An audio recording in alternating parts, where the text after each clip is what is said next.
राजनीति में आपका स्वागत है।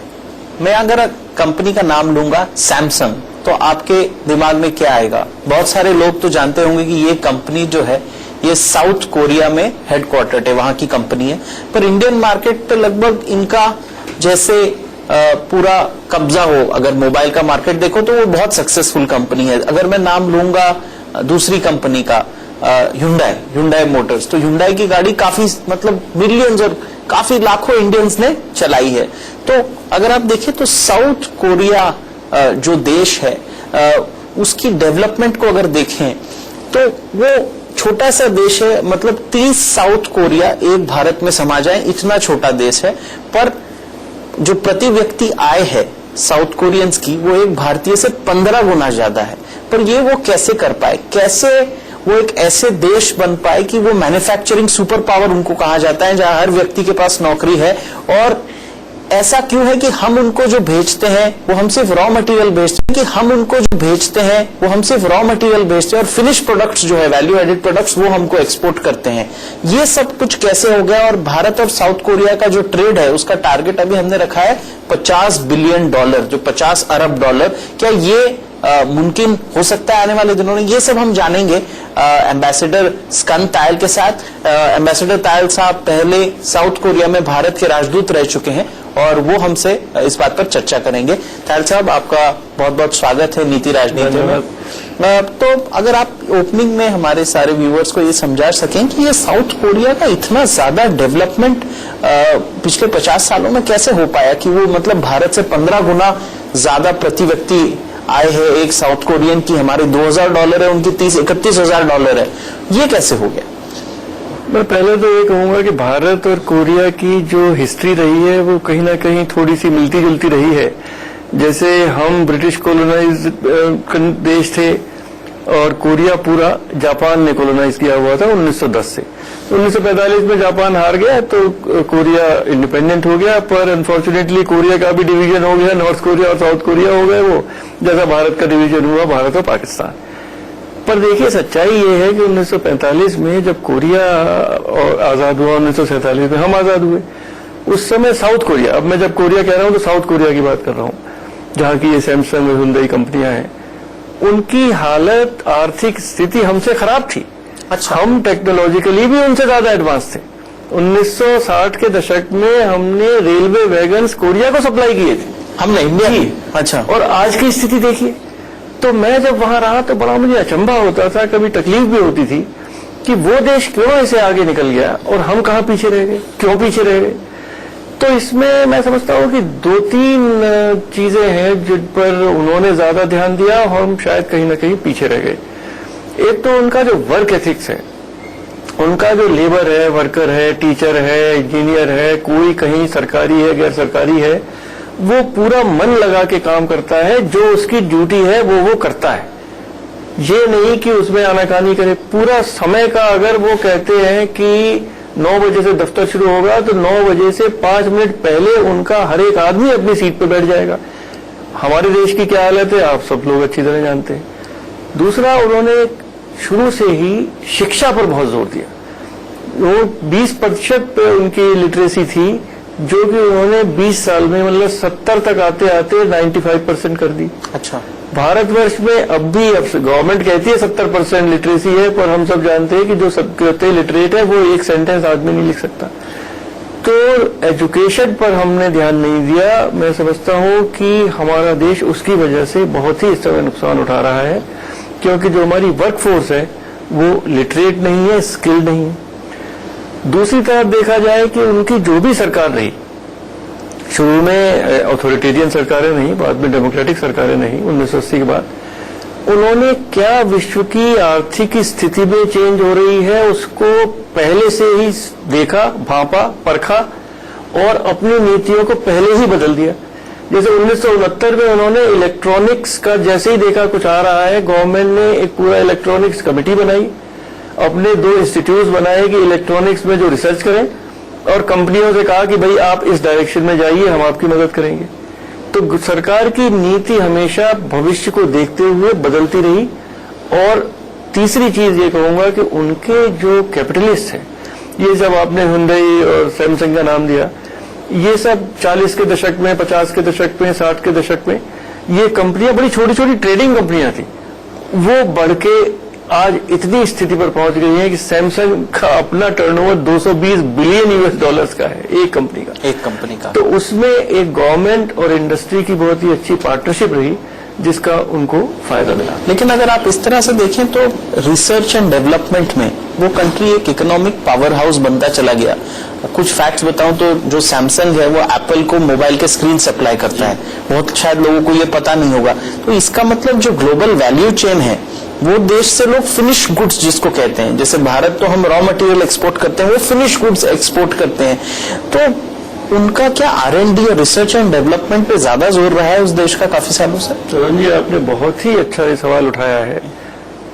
पूरी उनकी देखिए 1.6-1.7 ट्रिलियन डॉलर की इकोनॉमी है, 4.3% GDP का वो रिसर्च डेवलपमेंट एंड इनोवेशन पे खर्च करते हैं, 4.3%। और इजराइल का 4.1% है, भारत का 1% के आसपास है।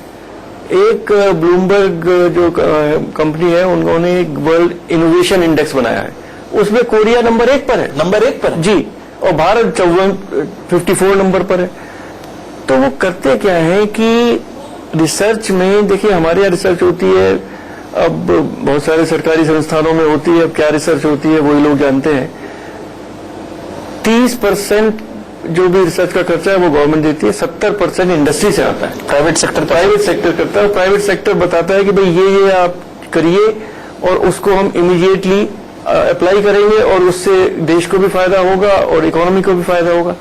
मैं समझता हूँ कि हमारे यहाँ जो भी रिसर्च होती है वो केवल पेपर्स छपते हैं और वो पब्लिकेशंस में ही रह जाती है, उसका एप्लीकेशन कुछ नहीं होता। लेकिन आपने बड़ी बात कही कि 70% जो है प्राइवेट सेक्टर देता है। भारत में मैंने कई मंत्रियों को ये कंप्लेंट करते सुना है कि जो भारतीय उद्योगपति हैं वो R&D में बिल्कुल पैसा खर्चा करना नहीं चाहते। कह रहे, देखिए कोरिया और चाइना भी जॉब कर रहा है, बाहर से एक बार टेक्नोलॉजी लेते हैं, उसके बाद उसी को इंप्रूव करते चले जाते हैं, वो स्वयं करते हैं, दूसरे बार खरीदने की जरूरत नहीं पड़ती। जी हाँ, जबकि हमारे इंडस्ट्रियलिस्ट बार बार वो बाहर से ही टेक्नोलॉजी खरीदना चाहते हैं। अब एम्बेसडर कार जो आपको पता है कितने दिन चलती रही, अब भी जितनी कारों की टेक्नोलॉजी आ रही है, शायद टाटा जरूर उस समय काफी इन्वेस्ट कर रहा है R&D में, और शायद महिंद्रा ग्रुप भी कर रहा है, पर बाकी हमारे इंडस्ट्रियलिस्ट बाहर से टेक्नोलॉजी लेके और उसी को इस्तेमाल करना चाहते हैं और R&D में इन्वेस्ट नहीं कर रहे हैं। तो आपको लगता है कि ये हमारी चूक हुई कि R&D में एक देश की तरह हमने इन्वेस्ट नहीं किया और इसका हमको हर्जाना भुगतना पड़ रहा है आज के डेट में? मैं समझता हूँ कि ये चूक रही, और किसी ने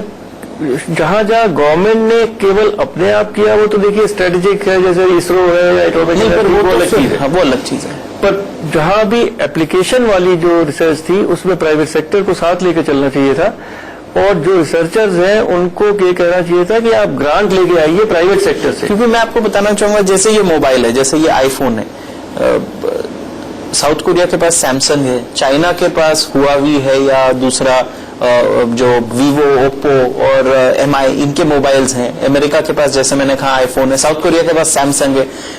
भारत जैसे बड़े देश से ऐसा कोई प्रोडक्ट निकल के नहीं आया। बहुत ही दुख होता है कभी कभी कि देखिए छोटी सी नोकिया कहाँ का है, फिनलैंड जरा सा कंट्री है, हाँ। इस तरह एरिक्सन स्वीडन का जरा सा कंट्री है, दुनिया भर में उसका नाम है। भारत की किसी कंपनी का, टाटा का थोड़ा सा नाम है बाहर, हाँ। लेकिन मैं जिसको कह रहा हूँ एक ओरिजिनल प्रोडक्ट बनाने वाली कंपनी, वो आज तक कोई एक भी कंपनी, केवल एक प्रोडक्ट हमारा है, वो जयपुर फुट, हाँ, जो दुनिया भर में जाना जाता है। लेकिन डॉक्टर साहब ने बनाया है। हाँ, बट अब AI आर्टिफिशियल इंटेलिजेंस आने के बाद जब से आपका क्वाड्रिप्लेजिक दूसरे फुट्स आए जो मशीन कंट्रोल फुट्स है, तब से उसका भी मेरे हिसाब से उतना डिमांड नहीं रहा है। पर कहीं ना कहीं हमारी पूरे रिसर्च एंड डेवलपमेंट की जो अप्रोच रही है उसमें कहीं कमी है। आप मुझे बताइए कि आप साउथ कोरिया में भारत के राजदूत थे और हमको एक डेटा आया है कि हमारा जो डेफिसिट है साउथ कोरिया के साथ, यानी हमारे दर्शकों के लिए मैं बताना चाहूंगा कि हम साउथ कोरिया से ज्यादा चीजें खरीदते हैं और उनको कम चीजें बेच पाते हैं, तो हमारे को घाटा है। ट्रेड में लगभग हमको 7-8 बिलियन डॉलर यानी 50,000 करोड़ का हर साल का घाटा है, और अब 50 बिलियन डॉलर का ट्रेड करने की बात हो रही है। तो लगता है भारत भी चिंतित है कि क्या वो इतना एक्सपोर्ट कर भी पाएगा साउथ कोरिया का। इंपोर्ट तो हम जरूर कर सकते हैं, जैसे अब सैमसंग का कोई नया फोन आया 1.5 लाख रुपए का जिसकी स्क्रीन बेंड हो जाती है, हमको पता चला ऐसे हजारों उसके यूनिट्स बिक गए कल परसों, लोगों को चौंका दिया कि कई 100 करोड़ की बिक्री हो गई। तो उनके पास तो प्रोडक्ट्स है जो भारतीय कंज्यूमर को रिझाते हैं कि वो पैसे निकल के खरीद ले, लेकिन हमारे पास क्या कुछ ऐसा होगा और इसीलिए क्या ये $50 बिलियन का टारगेट पूरा हो पाएगा? देखिए, $50 बिलियन का टारगेट तो मुझे लगता है कि मुश्किल रहेगा, क्योंकि जैसा आपने कहा भारत के पास इस तरह के मैन्युफैक्चर्ड गुड्स नहीं है जिनको की विश्व में डिमांड हो।